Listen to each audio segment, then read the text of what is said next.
Hello, hello, hey guys, and welcome to another episode of Inglês no Rádio. This is part three or part four, I'm not so sure, of an ongoing series about English teaching in Brazil. So, just a quick note, this series is based on an article called Six Reasons Why Brazilians Do Not Speak English Properly by a guy named Cassius Gonçalves. I think that's how you say his name. And in this article, he is talking about the problems with the Brazilian educational system, especially in reference to English teaching. So, if you have not listened to the original episode, please start with the first one. It's episode 192, 192, Seis Razões por que os brasileiros não falam inglês. And I promise everything will make a lot more sense if you start at the beginning. Okay, so let's get started with the show after a quick word from our sponsors. We interrupt our program to bring you this important message. I love you. Now, back to our show. Today's episode of Inglês no Rádio, this is my radio sponsor voice, is brought to you by Cambly. So today's show is all about the idea of if the Brazilian educational system is out of date. Out of date means antiquated, it's old, it doesn't work, it doesn't make sense anymore. And in a lot of ways, I think that the Brazilian educational system is a little bit old and it doesn't really serve us for the reasons we need. So we need something more modern. We need contact with native speakers. We need flexible schedules. Where could we find something like this? Oh, Cambly. So with Cambly, you can find native professors, native speakers, professional professors 24/7 when you want, where you want. It is one of the easiest things in the world. You can start talking to real people today. You can get your first class for free just by going to cambly.com and using the promotional code Inglês no Cru. So again, Cambly, go to cambly.com or download the Cambly app and use the promo code Inglês no Cru to get your first class for free. Okay, on with the show.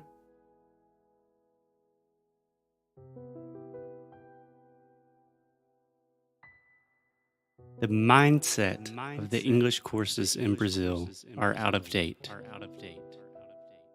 That is what the article says, and I wanted to start this episode by just reading a quick quote from the article.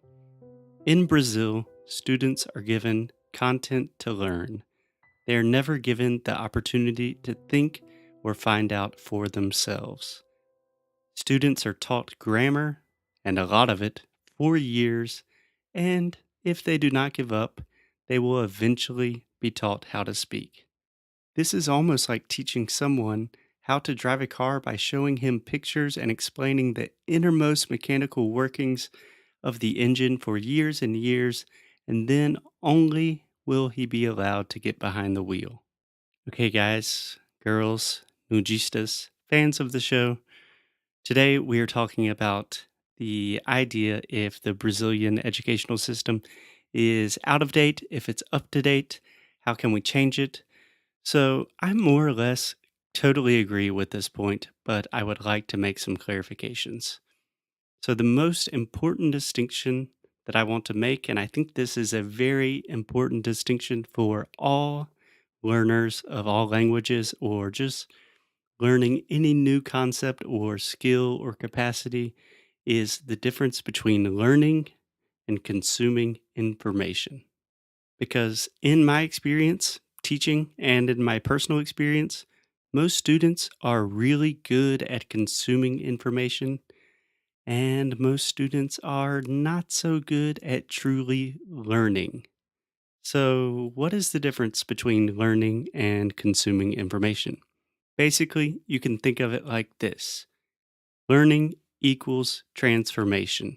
When you truly learn something, there is something that you do not know how to do, there's something that you do not know how to explain, there's a capacity, a capability that you cannot complete, and then You go through this process of transformation, and then you finally reach your goal, and you can do a new thing or a new skill or a new talent or whatever.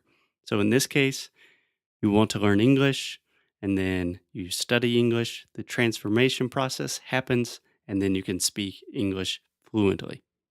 Now, let's think about consuming information. Consuming information does not directly lead to transformation. So it does not necessarily give you results.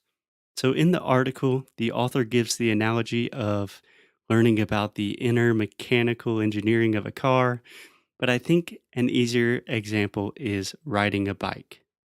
Think about, how do you learn to ride a bike? You get on a bike, you fall off a lot, you cry, you scrape your knees, you call for your mom, and then you get back on the bike and you try again. And then you fall, and then the same thing happens. And then the next day, you get back on the bike and you try again. And this process repeats itself consistently, continually, until one day you eventually can ride a bike perfectly and you never forget it. It's just second nature, it's like intuition. This is a perfect example of the true learning process, learning by doing. Consuming information, on the other hand, does not directly lead to results. So, one of the most common examples I see with my students is watching a lot of YouTube videos about English. Just a quick note, I have no problem with YouTubers. The English gringo YouTube movement, I think it is a great, great thing. But you can watch YouTube videos all day of people giving you tips and tricks and gringos making funny jokes with funny animations. But at the end of the day, what did you really learn? Maybe you learned some new words or a new grammar structure, but can you actually apply that knowledge in real life? Is there truly a transformation? Personally, I think in most cases, there is not. You can watch thousands of videos and you feel like you are learning because you are listening to a lot of information. You're consuming a lot of information. But then when you try to apply that new information in real life, it does not usually work.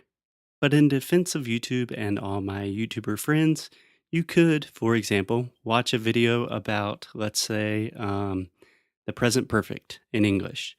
Then you could start understanding the present perfect, the structure, and that could give you the motivation to train hundreds of phrases and spend hours so the present perfect is just an automatic thing for you. So, consuming information can lead to results if it gives you enough motivation, but it only leads to the learning process if you are really, really dedicated. But most of the time, people don't do this because people are lazy. I'm lazy. I do this all the time. For example, right now, I'm trying to learn more advanced techniques for playing guitar, so I'm watching tons and tons of videos on YouTube with guitar tips and tutorials. But at the end of the video, I don't sit down and practice guitar for 2 hours. I just keep watching more videos. So I think what I'm trying to say is consuming information is not necessarily a bad thing.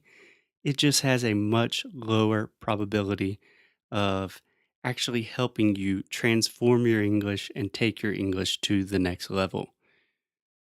Okay, so I kind of started talking about learning in general here, which tends to happen a lot because I love learning and teaching. So I think that's enough for today. Tomorrow, we will continue talking about the idea of the Brazilian mindset and if it is up to date, if it is out to date, how we can improve it. So for now, I just really encourage you to go out and start learning. Stop watching YouTube videos just for one day, and start repeating phrases. Start recording yourself when you're speaking. Or even better, start speaking to native speakers. Use Cambly. Or the best thing you could do is go out in the real world and find a native speaker and try to make friends with them. Learning is a process. Learning is always an adventure. You have to get out of your comfort zone. So let's do it. Let's get uncomfortable. I will talk to you guys tomorrow. Até já já. Hey guys, thanks so much for listening to another episode of Inglês no Rádio. If you like what we do, if you want to support the show, here's what you can do. Leave a rating and review on Apple Podcasts or Android, wherever you listen to the podcast. It really helps other people discover the show. And you can sign up for our VIP newsletter. So each time we release new courses, early discounts for Sound School, new worksheets, special discounts, the people on our newsletter are the first to know. So if you are interested in the things we are doing, go to inglesnucru.com and sign up. And as always, keep up the good fight and lose well. Até já.